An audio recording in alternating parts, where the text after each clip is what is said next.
Studio by Mark Lyndon, and he has a brand new album out. The album is called Silhouettes, came out the 12th of June, and it is a collection of Irish stories and music, a beautiful, beautiful collection. He's actually gifted me a vinyl of it, and I'll share a picture of it later on Instagram. Go check me out on Instagram at Maggie_Blackburn. But we have Mark in studio, and he's going to play a track from the album first, and the track is called First Light, which is a bit ironic because we're at the summer solstice and this is about the winter solstice, but we'll make it work. Mark, take it away.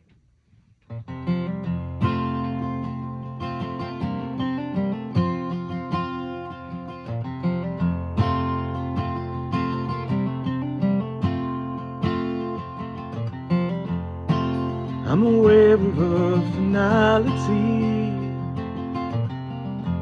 pushing out from Christmas Day, as the colder face of midwinter's embrace cast season's lights to waste. My sight grows hazy in the darkest days of youth. With squinting faces, we wait to face anew. And I can't stand the race,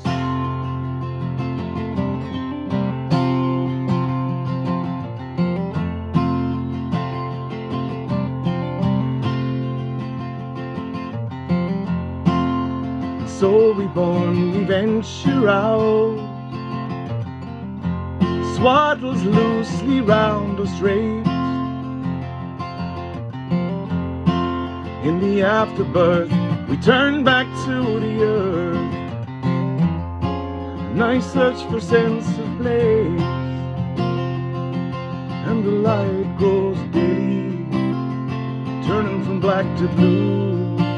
I breathe in safely the air on the avenue.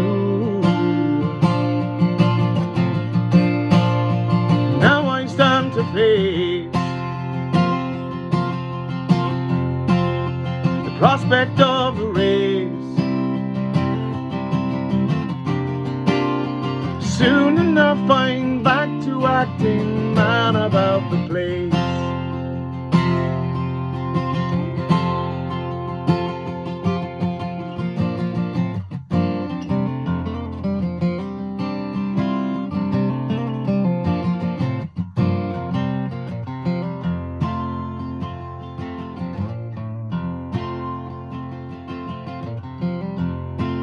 On the bridge I watch the people move, season's eatings on display, a reflection of a time spent knowing love. We wear this glove with fame, and the shame fades daily as the body begins to wave with the outstretched finger of the day and the night's name. Now I stand to face the prospect of the race. Soon enough I'm back to acting man about the place.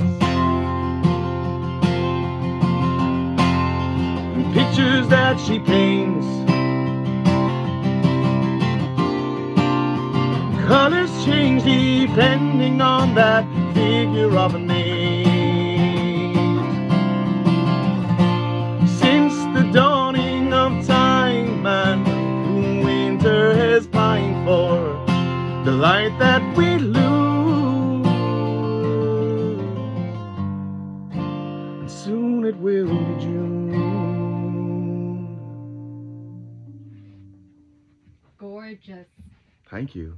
That is Mark Lyndon with First Light off his debut album Silhouettes, which came out on June 12th. Mark, thanks so much for joining us here on Green on Red. Thanks for having me. It's great to be here. Thanks so much. Well, I'm very excited to have you on because we have been playing your music on Green on Red over the last while. And I've been tuning in, I've been hearing it, and I've seen the IMRO statement sometimes. I really appreciate it. I really do, yeah. Thanks so much.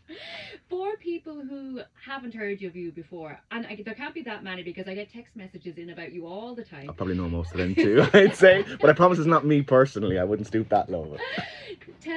Introduce Mark Lyndon to our audience, please. Well, I'm originally from Offaly. Today, Offaly, I think we're beaten by 30 points or something by Cork. But I moved to Cork and studied music here, settled here, never left.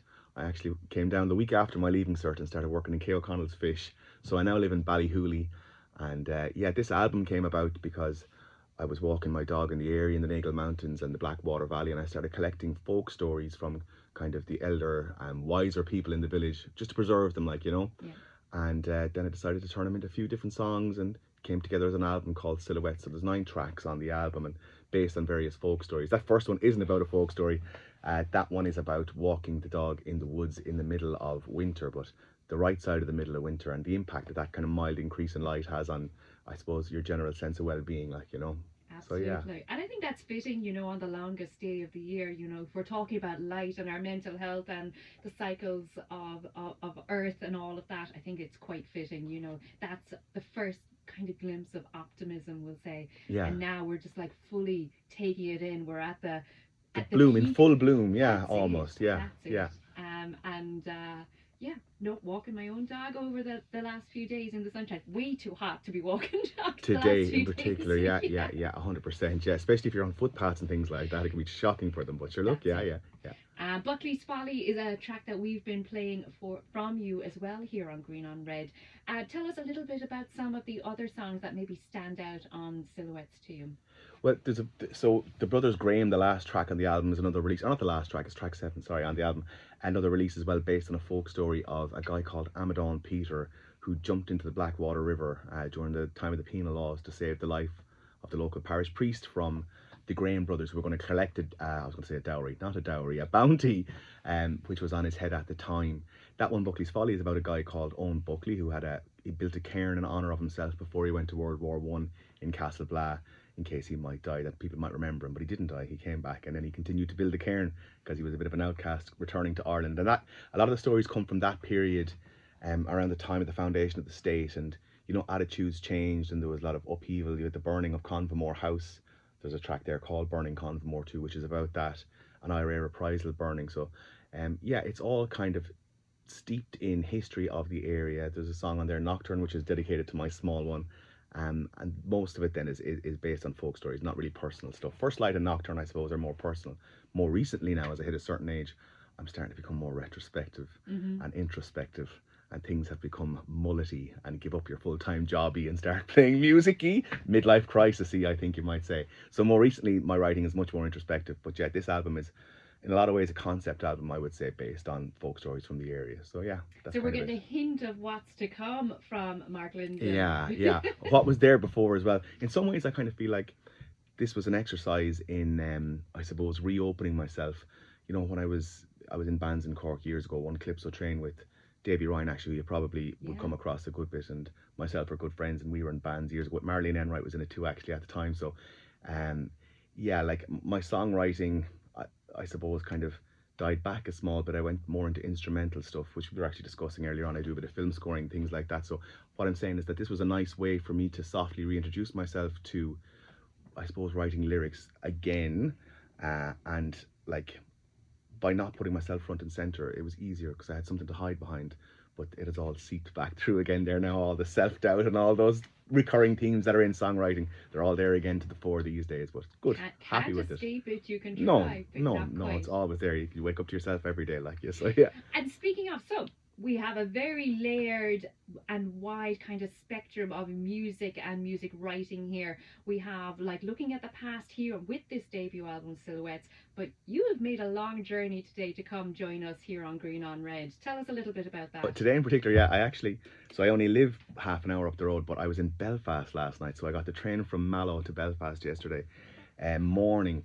a film that a filmmaker called Nicky Larkin made called To This I Belong, which is a documentary film about the Luel Dance Company, which is a dance company, and they are based in the 4 provinces of Ireland. So Nicky made a documentary. I wrote the score for the documentary, and it premiered yesterday in Docks, Ireland, in the Queen's Film Theatre, and now it's gone into the Galway Film Fleadh on the 7th of July, and it's also in Dublin the same day, the 7th of July, in the IFI. So really busy with that, and I have a few more bits and pieces, like bits of work. Not my first time in Queens. I had another short film that I had scored for Nicky in Queens before as well, and we were working on another one at the minute too. So I'm busy with it. Yeah, I was a secondary school music teacher, and I kind of took the jump and just said, you know what, I'm going to give this a go, because I had fallen into Plan B as a teacher, and I said I never really gave Plan A a full go. So it's going okay now, but I would never count my chickens. You know, it's an up and down kind of a thing. Absolutely. Yeah. Tell us, how does it feel combining all of these, because there are different types of writing? What do you get from, we'll say, okay, we've so many different ones, that even one you haven't quite explored right now. We have the historical storytelling that you've captured here on Silhouettes, and the scoring for films. What do you get from either aspect of those? But it's funny you should ask that. One overarching thing that ties the two of them together, and I was talking about this yesterday to someone from the Arts Council at the premiere. You when you're writing, whether it be instrumental music or songs, the real joy, and the biggest joy for me anyway that I get from it, is actually in the composition part. While you're composing, you're imagining people are going to love this because I love this and I think this is great. But in fact, you never quite get back to the same dizzy height as you got when you originally came up with the idea. In terms of balancing the two of them together, it's so I like piano and guitar are both my main instrument, we'll say. But when I sit down to piano, I'm scoring if I'm writing, and when I sit down to the guitar, I'm writing songs, and that's kind of what's happening for me at the minute. Because I'm classically trained on piano, so I suppose I can move with more versatility on the piano, and what with the invention of MIDI instruments and Logic Pro and things like that, the world is your oyster now if you've got a good MIDI piano and Logic Pro. But with the guitar, I have a couple of nice guitars, and I sit down, beautiful sound resonating out of it, and that's how, well, a beautiful sound resonating from the guitar. Whether or not my playing is beautiful, I'm not saying that, but I I tend to come out with songs on guitar and piano for scoring, and that's just seems to be the way it is at the minute. Yeah. And what would you like to happen now going forward in the future? So this is more serious, like your eggs are in the basket right now, because you have taken the leap into music full time, musicianship full time. What would you like to see happen in your career going forward? Like, I don't know. I do know. Like, I don't have an answer to that. I have an answer, but I don't want to give you. I don't want to say it too much. If any day is today to manifest, it's today. I'd love to have an original music gig or two a week, up and down the country, maybe in the UK or a small bit in Europe or something like that. I don't expect that I'm going to be Bon Iver, because especially if you're writing folk albums about North Cork, that is niche enough, and that's what I would hope for myself. Like, I have a holistic view to the whole thing.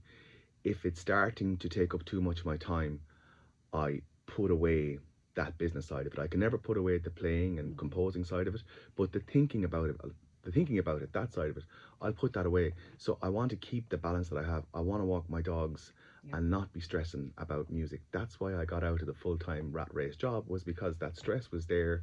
And although music is my everything, my family and music are my everything, the most important things by a country mile to me, you don't want them to cause anxiety, and I don't want to have bad feeling towards it. So a holistic approach. If I was playing a gig a week, and I think more importantly then for me, is that people would find it, and it would find an audience of people who like it. Like, I never liked mainstream music. I'm not expecting it to be for everybody, but that for somebody, they might enjoy it as much as I enjoy it, or they might see what I see in it. That would be really fulfilling, and that's about as much as I want. Like, I'll take more, but I mean, like, I'd be happy with that. Is what I mean. Yeah, I'll take that. If people are listening to us tonight, and are hearing the songs, are hearing you chat, are like, we really like this guy, where can they follow you on social media? So if you Google my name, Mark Lyndon, Lyndon, it's a strange spelling, like Barry Lyndon, the film. So Mark, M-A-R-K, Lyndon, you'll find my website, you will find my Instagram page and my Facebook and my TikTok as well. TikTok is a funny one though. I really enjoy TikTok actually. I actually have to stop going on TikTok so much because it just drags you in and you can stay with TikTok for ages. Is this the scrolling or the creating? Oh, the scrolling, but I was doing a bit of creating. I was teaching myself the bazooki there, and this time last year, and I was kind of chronicling it on TikTok and Mm-hmm. putting myself down and saying, "Oh, I'm just going to chance this Yeah. now and see if I can pick it up." Whereas in fact, I was practicing all day to make a 15-second video, like you know. But yeah, TikTok, Instagram, Facebook. To answer your question again, would be where you'd find me on my website. Amazing. Now, you mentioned you would like one or two shows fairly regularly, but we have a start now this summer because you Yeah. have a couple of gigs coming up. Tell us a little bit about I that. have, yeah. On the 3rd of July, I am in the Inkwell Theatre for the Tracton Arts Festival. They have a variety of things going on over the weekend there in Tracton, and I am opening that, or I am the opening act that night. My buddy Louis Cormac is going to come and open the show for me. So that's in the Inkwell Theatre on the 3rd of July. And then in Collins on the 17th of July, I have my headline show, which I'm labelling my album launch show Yes. as well. And I'm really looking forward to both of those gigs. And people So, will yeah. be able to buy this beautiful vinyl. They'll be able to buy that at either of those shows, or else if you go to my website, it's available now, or Bandcamp, and CD or vinyl or digital download, all greatly appreciated. Yeah. Fabulous. Mark, I'd love another track from this album. What can you play for me? I would play The Last 35. This one has a nice little story Oh, behind yeah. it as well. So I collected this from Pat Nash, a guy in the village. And it's about a breakout from Kilworth Camp during the War of Independence, 1920. You know, they've been being in Cork. Well, you're from Cork, but the rebel county, there's always a rebel hint to a lot of the stories that come out to you. But these guys were interred in the camp in Kilworth in North Cork. The treaty had been signed, but there was no sign of the boys being released. So there was 35 of them left. And what they did was they dug a tunnel from underneath their hut, out underneath the outside fence of the camp, and all 35 one night went into the tunnel one by one and escaped and were never caught. Now I don't know what effort went into catching them, but yeah, it was a breakout, like a Shawshank Redemption job in our own county in North Cork. So yeah, this is The Last 35. I'll just double check I'm in tune for you now. I am. Okay.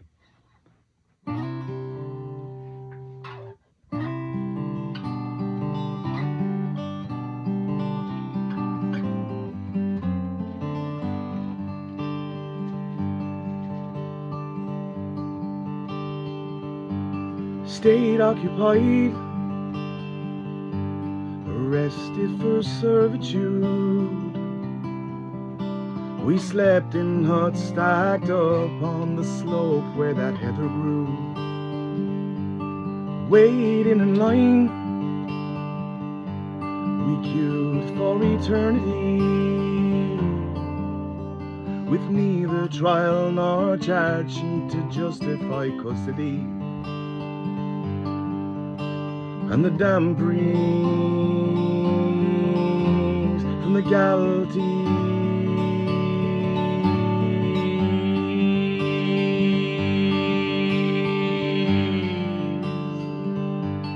news from the fence coming in late July, that a truce was signed and release might be granted us any time. But summer passed by without talk of compromise. We stayed in rags and eyes fell down by that fireside as the mist grew on the galleries. We, the last 35, haven't fought now forgotten. You can keep that flag if this is our lot. Through the dirt we'll be coming, one by one.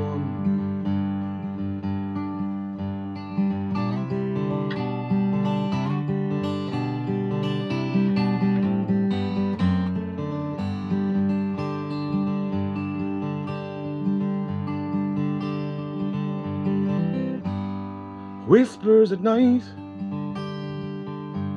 from our excavation site. We dug in turns neath the sleeping worms to the other side. When the time was right, we each of us crawled inside the tunnel held through the fields we fled unidentified. They won't catch me on the Galties. We've the last 35 dug right up from the bottom. If you want it done, you may do it yourself. All in dirt we're well gotten amongst ourselves.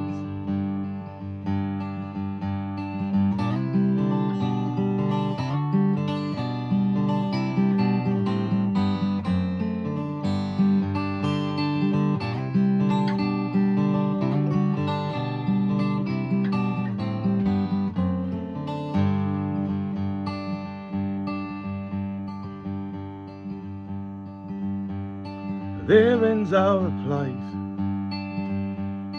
near to return inside,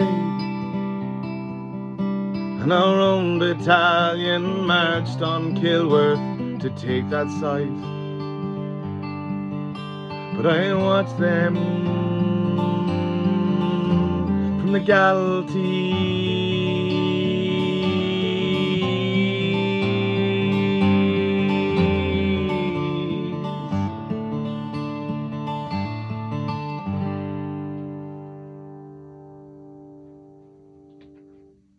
Gorgeous. That was Mark Lyndon with The Last 35, which is a track off his debut album Silhouettes, which came out on June 12th and is available now. And if you want to catch him perform live, he's got 2 shows coming up. July 3rd, he's playing Tracton Arts Festival here in Cork in the Inkwell Theatre, and he's also doing an album launch in Collins in Cork City on the 17th of July. And I think those are going to be some very special shows and full of storytelling, especially from Cork. You're going to really, really enjoy it. Mark, thanks so much for joining us tonight. Thanks for having me. I really appreciate it. Thanks so much, Mags. Cheers. It's been fab having you in here, and really enjoyed the live performances.